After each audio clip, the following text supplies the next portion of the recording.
तो मेरा कल ये गोल्डन प्ले बटन आया था। कल ही आया? हाँ, तो आप भी आ रहे थे तो मेरी विश थी कि मैं आपसे अनबॉक्स कराऊं।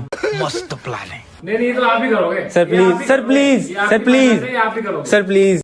ये फंस गया। तो आपको ही करना चाहिए क्योंकि आपकी मेहनत है ये पूरी। गजब बेइज्जती है। हम ताली बजाएंगे अच्छे से। बोलो। शाबाश बेटा।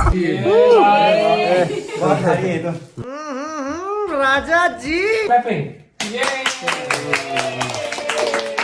शाबाश।